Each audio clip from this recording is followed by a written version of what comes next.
Hi, I'm Roxanne, a retired teacher that enjoys sharing stories with those of you at home. Here we go.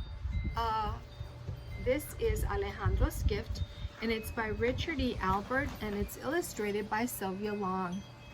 And it's a beautiful story. I enjoy it because it shares a message of caring for our nature and where we live. Plus, it also resembles what I see when I drive along our roads, some of our roads. Alejandro's gift. Alejandro's small adobe house stood beside a lonely desert road. Beside the road, his house stood a well and a windmill to pump water from the well. Water for Alejandro and for his only companion, a burro. It was a lonely place, and Alejandro welcomed any who stopped by to refresh themselves at the well. But visitors were few, and after they left, Alejandro felt lonelier than before. To more easily endure the lonely hours, Alejandro planted a garden. A garden filled with carrots, beans, and large brown onions, tomatoes and corn, melons, squash, and small red peppers.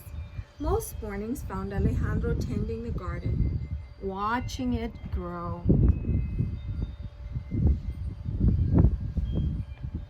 These times he cherished, and he often stayed for hours working until driven indoors by the desert heat.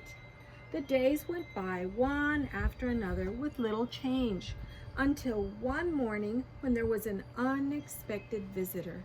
The visitor came not from the desert road, but from the desert itself. Do you see him there? A ground squirrel crept from the underbrush, moving warily over the sand. It hesitated and looked around. Alejandro paused, keeping very quiet as the squirrel approached the garden. It ran up to one of the furrows, drank its fill of water, and scampered away. After it left, Alejandro realized that for those few moments his loneliness had been all but forgotten. And because he felt less lonely, Alejandro found himself hoping the squirrel would come again. I know when hummingbirds come by and visit us, I feel happy.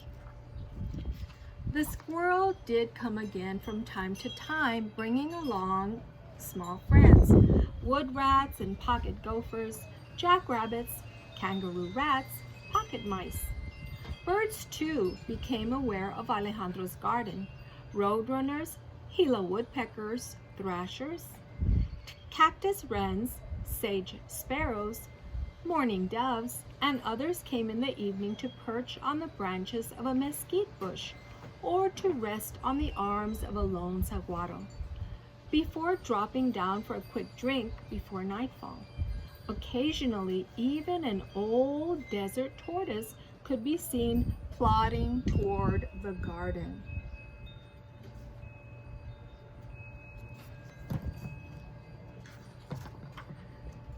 Suddenly, Alejandro found that time was passing more quickly. He was rarely alone. He had only to look up from his hoe or from wherever he might be at any moment to find a small friend nearby. For a while, this was all that mattered to Alejandro. But after a time, he wasn't so sure. He began asking himself if there was something more important than just making himself less lonely. It took Alejandro a little time to see there was. He began to realize that his tiny desert friends came to his garden not for company, but for water. And he found himself thinking of the other animals in the desert. Here he is thinking with his friend the burro.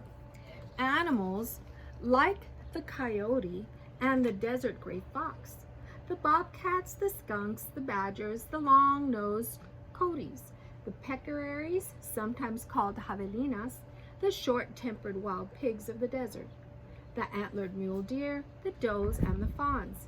Finding enough water was not a problem. With his windmill and well, Alejandro could supply ample water for any and all.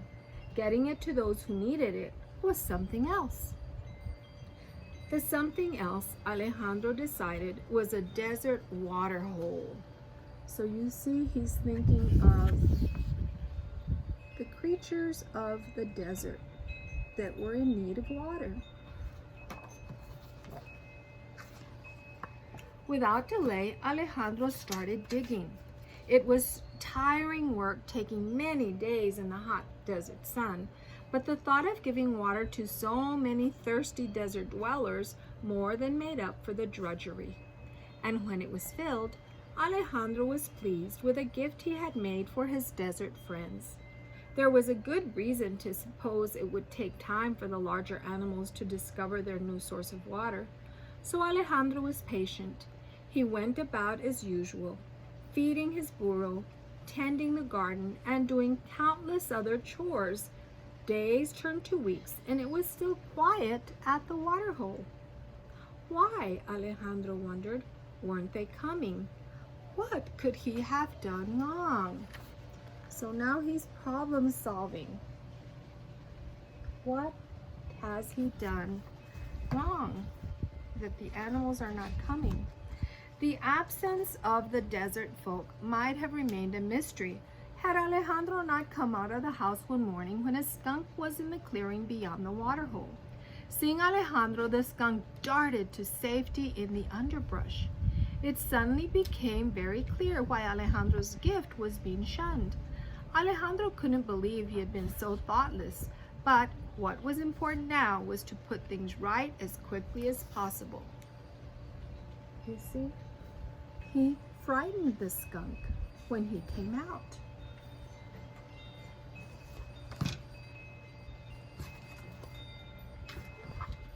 Waterhole number 2 was built far from the house and screened by heavy desert growth.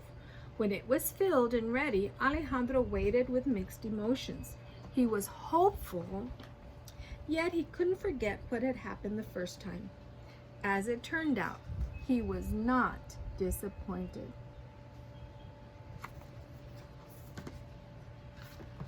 The animals of the desert did come, each as it made its own discovery. Because the water hole was now sheltered from the small adobe house and the desert road, the animals were no longer fearful.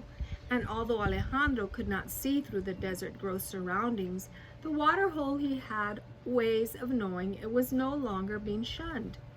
By the twitter of birds gathering in the dusk, by the rustling of mesquite in the quiet desert evening, telling of the approach of a coyote, a badger, or maybe a desert fox. By the soft hoofbeats of a mule deer, or the unmistakable sound of a herd of peccaries charging toward the water hole.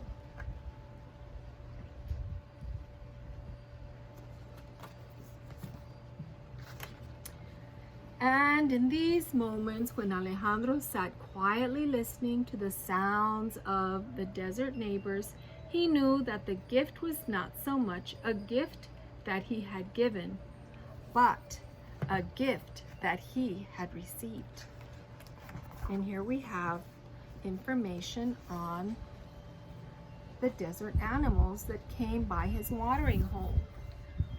The southwestern region of the United States is made up of Colorado, Arizona, New Mexico, and Utah. A variety of wildlife can be found in its varied habitats.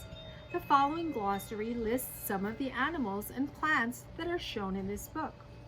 We have the Arizona pocket mouse. It eats many kinds of seeds and can hibernate when food cannot be found. Badgers have distinctive black and white masks on their faces.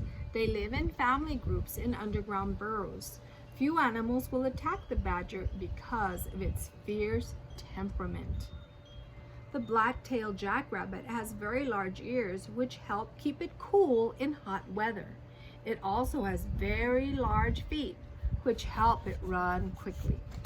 Bobcats get their name from their stubby bobbed tail. They are found only in North America, where they are the most common wildcat. They eat small mammals such as rabbits, mice, and squirrels. The bobcat barks hoarsely when threatened. Botta's pocket gopher spends most of its time in the underground burrows, some of which can be as long as 150 feet. Botta's pocket gophers live by themselves, often fighting other gophers they meet. The cactus wren is the largest North American wren, growing up to 9 inches long. It lives in nests in clumps of mesquite on desert hillsides. We also have the quatis, a short-legged animal that can grow up to 2 feet long. The animal eats lizards and insects, but they're also known for eating fruit, often stripping fruit trees bare. Quatis travel in large groups. The collared peccary resembles a wild pig but has a snout that points upwards. It eats cacti, especially prickly pear, which it devours, spines and all. The Costa's hummingbird is a purple-throated hummingbird no more than 3.5 inches long. As it hovers over flowers, its wings beat so fast they make a humming sound. Hummingbirds are the only birds that can hover. Coyotes can run as fast as 40 miles per hour and leap as far as 14 feet. They run with their tails down, unlike wolves, which run with their tails straight behind them. The curve-billed thrasher is about the size of a robin. It has a long curved bill and red eyes. It lives in cactus deserts and eats insects. And then we have the desert tortoise. It stores water in a pouch beneath its shell. It hibernates underground from October to March. Desert tortoises can grow up to 15 inches long. The elf owl is the smallest American owl and is no bigger than a sparrow. It lives in saguaro deserts and feeds on large insects. There are the animals I just read to you about.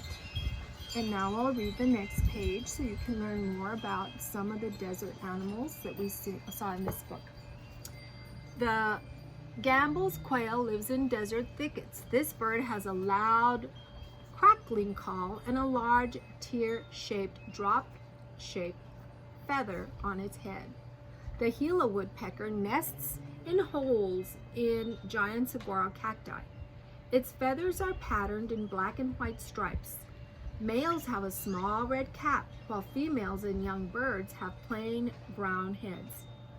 The gray fox is mostly active at night, but can sometimes be seen during the day looking for food. They are the only canids, the family of wolves, foxes, coyotes, and dogs, that can climb. And they often rest in trees. I had no idea. The greater roadrunner is a tall bird, 20 to 24 inches, that rarely flies, running instead on strong feet.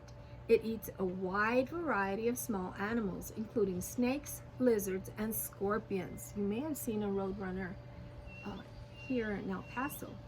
Harris's antelope squirrel lives with the environment. Antelope squirrels get most of the water they need from the food they eat. Merriman's kangaroo rat is the smallest kangaroo rat in the United States. It lives in scrublands, feeding mostly on the seeds of mesquite and other desert plants.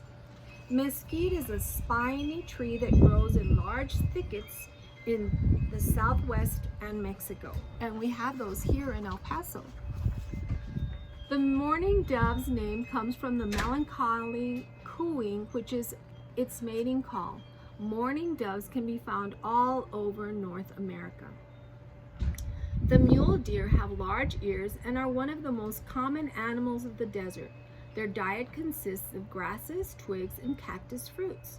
Mule deer can run up to 35 miles an hour and can jump as far as 25 feet. The phainopila is a tropical bird with an elegant crest on its head. It eats mistletoe berries and insects, which it snatches right out of the air. Sage sparrows are small brown birds with white eye rings. They are found in dry foothills and sagebrush. The saguaro is a cactus that can grow up to 60 feet tall. It provides fruit for many desert creatures and bears white flowers. We don't have those in El Paso, but there are in New Mexico. The white-throated wood rat usually lives in the base of a cactus, and it uses the cactus needles to hide the entrance of its home. So, lots of information on some of the creatures that are roaming our deserts. I hope you enjoyed that, and look around you when you're out and about. See if you can spot any of these creatures. Hope you enjoyed this, and I'm enjoying this beautiful weather out here. It just started sprinkling. Until next time, bye.